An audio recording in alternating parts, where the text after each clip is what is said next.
सावधान, मां लक्ष्मी ने स्वयं कहा है, अगर घर की ये 5 चीज किसी को दे दी जाए तो धन संपत्ति ही नहीं, सुख शांति भी सदा के लिए छिन जाएगी। क्या आप जानते हैं, आपके घर की 5 साधारण चीजें ही आपकी किस्मत तय करती हैं। मां लक्ष्मी ने चेतावनी दी है, गलती से भी इन्हें दान कर दिया तो घर में आ जाएगी भयंकर गरीबी। बहुत समय पहले प्राचीन भारत के एक छोटे से नगर विशालपुर में एक साधु का आश्रम था। वहां दूर दूर से लोग आकर आध्यात्मिक शिक्षा प्राप्त करते थे। नगरवासी साधु को आचार्य देव कहते थे, क्योंकि वे केवल भिक्षा लेकर जीवन व्यतीत नहीं करते थे, बल्कि लोगों को सही जीवन जीने की राह भी दिखाते थे। विशालपुर नगर समृद्ध था, लोगों के घर धन धान्य गहनों और रत्नों से भरे रहते थे। नगरवासी मानते थे कि ये सब माता लक्ष्मी की कृपा से ही है। नगर के बीचों बीच माता लक्ष्मी का एक भव्य मंदिर था। रोज शाम को वहां दीपक जलाए जाते, घंटियों की ध्वनि गूंजती और पूरा वातावरण श्री ह्रीं श्री महालक्ष्मी नमः के मंत्रों से पवित्र हो जाता। लेकिन एक परिवार ऐसा भी था जो नगर में सबसे समृद्ध होने के बावजूद धीरे धीरे कंगाल होने की ओर बढ़ रहा था। यह परिवार था वसुदेव जी का। वसुदेव जी नगर के सबसे बड़े व्यापारी थे। उनके पास सोने चांदी के ढेर थे, नौकर चाकर थे और अनाज के कोठार भरे रहते थे। फिर भी कुछ वर्षों के भीतर उनका घर वीरान होने लगा। धन की जगह कर्ज बढ़ने लगा, नौकर छोड़कर जाने लगे और घर में अशांति फैल गई। लोग हैरान थे कि ऐसा क्यों हो रहा है, आखिर माता लक्ष्मी की कृपा एक समृद्ध घर से क्यों उठ गई। वसुदेव जी भी परेशान थे। एक रात वे चिंतित होकर सो रहे थे, तभी उन्हें एक स्वप्न आया। स्वप्न में माता लक्ष्मी प्रकट हुई। उनके मुखमंडल से दिव्य आभा निकल रही थी। 4 हाथों में कमल, शंख, गदा और सोने के सिक्कों की वर्षा करने वाला पात्र था। उनकी मुस्कान शांति और कृपा से भरी थी, लेकिन आंखों में एक कठोर सत्य छिपा था। माता बोली, वसुदेव तुम दुखी क्यों हो? क्या तुम्हें याद नहीं कि धन की रक्षा करना भी एक तपस्या है? तुमने अपने घर की 5 पवित्र वस्तुएं बार बार दूसरों को देकर मेरे निवास को अशुद्ध कर दिया, इसलिए मैं तुम्हारे घर से विदा हो गई। वसुदेव ने हाथ जोड़कर कहा, मां मुझे क्षमा करें, कृपया मुझे बताइए कि वे 5 वस्तुएं कौन सी हैं जिन्हें देने से घर में गरीबी आती है। माता ने कहा, यह रहस्य मैं बताऊंगी, परंतु ध्यान रहे ये केवल तुम्हारे लिए नहीं बल्कि पूरे नगर और संसार के लिए शिक्षा है। 5 वस्तुएं कभी भूलकर भी घर से बाहर नहीं देनी चाहिए, क्योंकि ये वस्तुएं मेरे निवास की जड़ें हैं। इन्हें खोने से घर निर्धन और अपवित्र हो जाता है। इतना कहकर माता अदृश्य हो गईं। वसुदेव घबरा कर उठ गए। उनका शरीर पसीने से तरबतर था। अगले दिन वे भागते हुए आचार्य देव के आश्रम पहुंचे और सारी घटना सुनाई। आचार्य देव ने शांत होकर कहा, वसुदेव ये कोई साधारण सपना नहीं है, ये स्वयं लक्ष्मी का आदेश है। अब तुम्हें धैर्य रखना होगा। माता लक्ष्मी ने जो 5 रहस्य बताए हैं, उन्हें समझने के लिए तुम्हें एक आध्यात्मिक यात्रा करनी होगी, तभी तुम्हें सच्चा उत्तर मिलेगा। और इस प्रकार यात्रा शुरू हुई। वसुदेव ने अपनी पत्नी सुभद्रा और बेटे माधव के साथ नगर छोड़ दिया और आचार्य देव के आदेश पर हिमालय की ओर प्रस्थान किया। रास्ते में उन्हें तरह तरह की घटनाएं घटी। एक गांव में उन्होंने देखा कि एक महिला अपने घर का चूल्हे की राख दूसरों को दे रही है। वसुदेव को तुरंत माता लक्ष्मी की बात याद आई। क्या राख की भी उनमें से एक वस्तु है? उन्होंने महिला से पूछा, बहन तुम ये राख क्यों बांट रहे हो? महिला ने कहा, महाराज लोग मानते हैं कि राख खेत में डालने से फसल अच्छी होती है। वसुदेव ने सोचा, लेकिन यही तो गलती है। चूल्हे की राख घर के भोजन और अग्नि का प्रतीक है।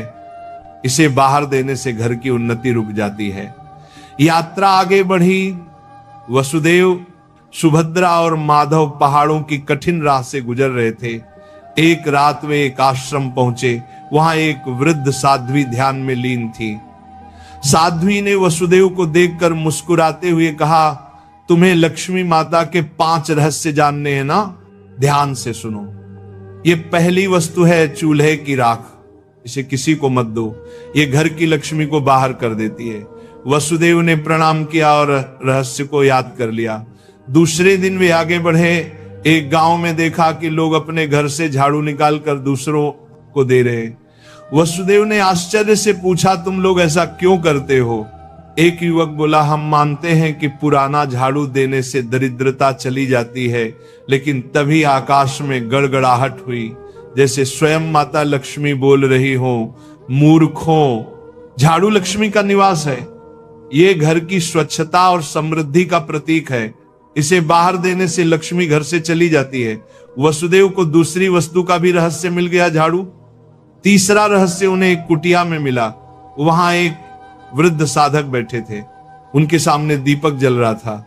साधक ने कहा, बेटा, घर का जलता हुआ दीपक या उससे जली हुई लौ कभी किसी को मत दो।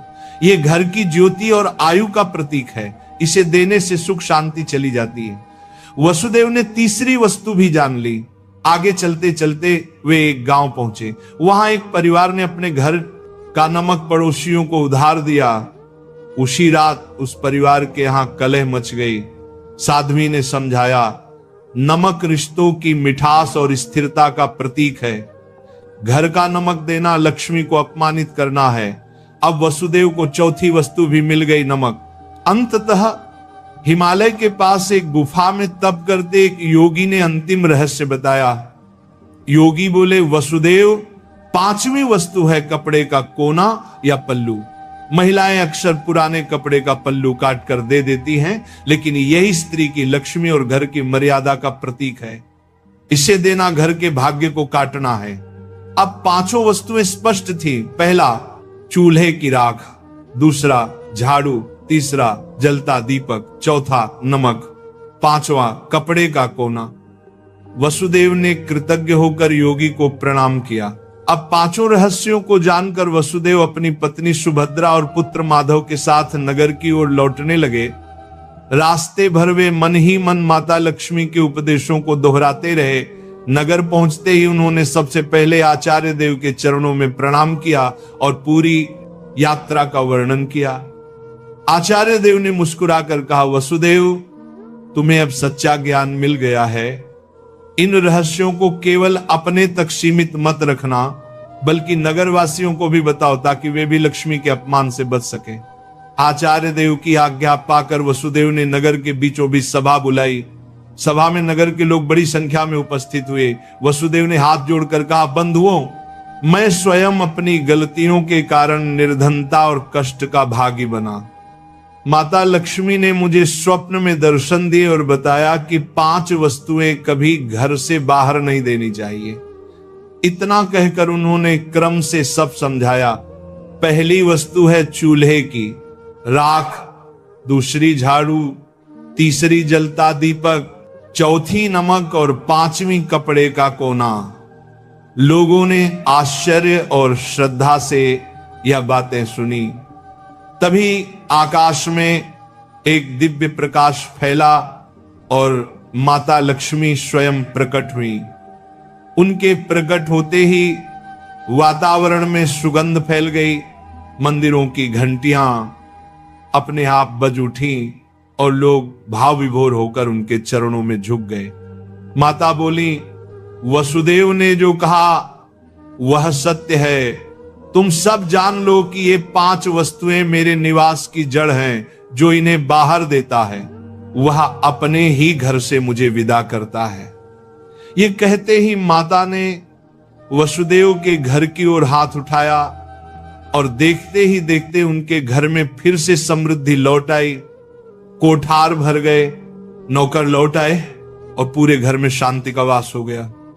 नगर के लोग ये चमत्कार देखकर स्तब्ध रह गए और माता लक्ष्मी के जयकारे करने लगे। नगर में अब यह शिक्षा फैल गई कि कोई भी व्यक्ति घर की 5 वस्तुएं बाहर न दे। लोग अपने घरों में सावधानी रखने लगे। पहले जो लोग अंधविश्वास में पड़कर झाड़ू, राख, नमक या दीपक दूसरों को दे देते थे, उन्होंने ये सब बंद कर दिया। नगर में धीरे धीरे हर घर में समृद्धि लौटने लगी। लोग समझ गए कि लक्ष्मी केवल सोने, चांदी या धन में ही नहीं, बल्कि घर की पवित्रता, भोजन, स्वच्छता और मर्यादा में भी रहती है। वसुदेव अब नगर में आदर्श बन गए। वे धनवान तो थे ही, पर अब उन्होंने अपने धन को धर्म और सेवा में लगाना शुरू किया। उन्होंने गरीबों के लिए अन्न क्षेत्र बनवाया, परंतु घर की 5 वस्तुएं देने से हमेशा इनकार करते। जो भी उनसे ये चीजें मांगता वह विनम्रता से कह देते, भाई ये माता लक्ष्मी की मर्यादा है, इन्हें देने से मेरे ही नहीं तुम्हारे घर की भी समृद्धि घट जाएगी। लोगों ने भी इस शिक्षा को हृदय से स्वीकार कर लिया। समय बीतने पर नगर विशालपुर दूर दूर तक प्रसिद्ध हुआ कि वहां न तो कोई निर्धन रहता है और न ही किसी के घर में कलह होती है।